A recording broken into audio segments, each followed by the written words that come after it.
Eu não vou contar toda a história, mas no, come, no começo do século XX, havia um grande anseio dos músicos, guitarristas, arranjadores, diante do instrumento guitarra, que nós chamamos de violão, para diferenciar da guitarra portuguesa. Sim. Mais ou menos por isso.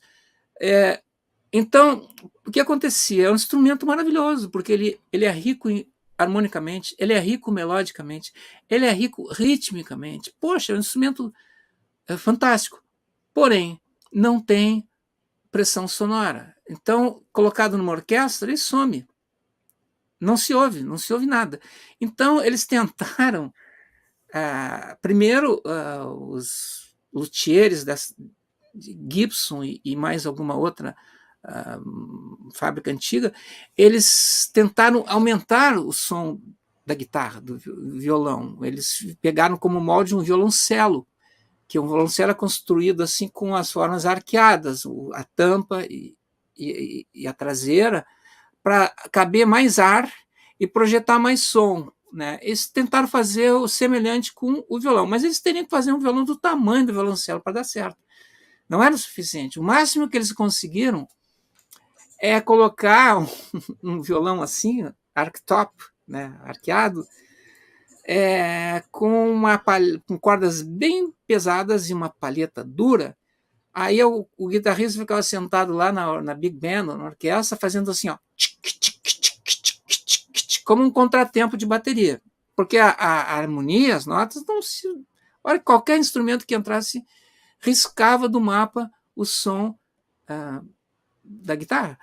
Então, aí eles começaram, com o avanço tecnológico, começaram a fazer experiências para microfonar. Era um desastre, porque botava o microfone na frente e qualquer outro instrumento que tocasse junto acionava, dava microfonia incontrolável. Não, aí eles começaram a experimentar com a com eletromagnetismo, tentaram eletretos, cápsulas de telefone, todas as formas de comunicação que a tecnologia da época possibilitava. Aí, por um acidente, aconteceu que na fábrica da Rickenbacker,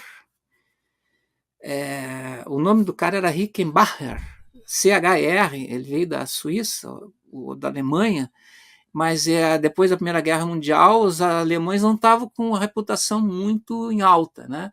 Aí ele mudou o nome de CH para CK, aí virou Rickenbacker. Aí, o que aconteceu? Eles estavam experimentando com eletromagnetismo já. Tinha assim um imã desse tamanho e um violãozinho embaixo. E eles tentando capturar, aumentar de alguma maneira o som daquele violão. Não tinha muito sucesso. O violão daquela época, as cordas eram de tripa de carneiro, como se usava em raquetes de tênis. Né? Só que naquela época não existia o nylon. Mas tinha acontecido que, por causa das fazendas de gado nos Estados Unidos, o aço tornou-se um produto muito acessível, muito barato para construir as cercas. Né?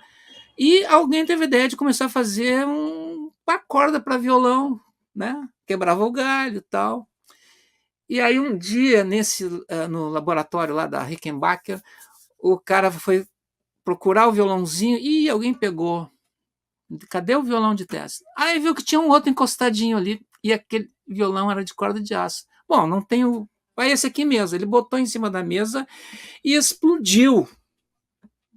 E aí eles se deram Mas, conta, a descoberta, a eureka, da relação entre o magnetismo e as cordas metálicas. Né? E assim, a partir desse invento, surgiu a primeira guitarra elétrica, a frigideira, Fry Pan, da Rickenbacker. E aí, a Gibson também começou a fazer os seus captadores, que eram mini ímãs, né? E o Charlie Christian foi o grande guitarrista que ficou marcado por pioneiro de utilizar isso. Né? Então, sensacional. o que aconteceu é o seguinte: então o violão passou por aquela evolução anatômica, aí ganhou um esses captadores como recurso. Aí ele começou a entrar de sola nas orquestras e bandas, todo mundo ouvia a pleno, passou a ser instrumento de solo. Então, eu costumo brincar que no início do século, o violão, a guitarra, era um instrumento excluído pela orquestra. Aí, quando chega lá, na época de 40, 50, esses instrumentos é desenvolvido ainda para eliminar completamente a microfonia, surgem as guitarras sólidas, né, do Léo Fender, e aí que acontece? A guitarra, o violão, exclui a orquestra. Excluído se torna excludente, porque o jogo gira, né? Ele pega uma bateria, uma guitarra e uma guitarra baixo elétrico, acabou, né? Aí surgiram a frênese dos pubs na década de 50 e tal. E o que aconteceu com aquele instrumento que foi evoluído para poder caber na orquestra? Caiu no agrado dos jazzistas. Porque ele tem uma sonoridade própria. E o tipo de captação que ele utiliza, ele enfatiza essa sonoridade. Então, é um instrumento que tem um som. Claro que no filme de guerra, isso para mim não. Primeiro que eu não sou jazzista. Claro, tem alguns flertes, assim, algumas coisas, mas eu trouxe da Gibson as guitarras, né? A do Humberto, a minha, e eu me apaixonei tocando lá no showroom da Gibson pela L4, né? E aí, mas ligando, eu não gostei muito da sonoridade, os captadores, porque ela teve 3 fases, a L4, uma sem captação, uma com um captador, e a última, que é essa que estava disponível, com 2 humbuckers, que são captadores típicos de guitarras mais convencionais, né? E ele tem uma característica assim. Então, e lá na Gibson mesmo, eles me conseguiram 2 captadores alternativos para eu substituir, que era de uma Gibson Les Paul Deluxe. Eles eram menores, eles teriam o som um pouco mais aberto, não tão fechado e tão poderoso, mas não tinha tempo para instalar.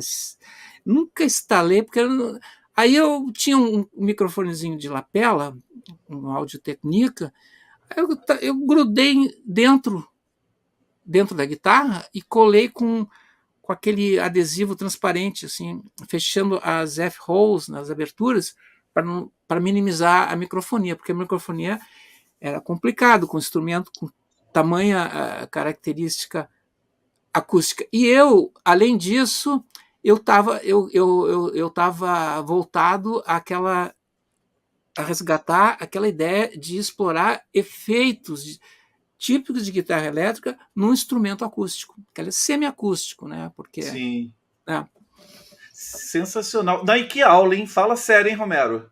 Aula. Gostou? Eu avisei, hein? Vocês deviam ter me interrompido. Vamos deixar nossos comerciais agora. Eu tô aqui me deliciando e quero ouvir mais histórias.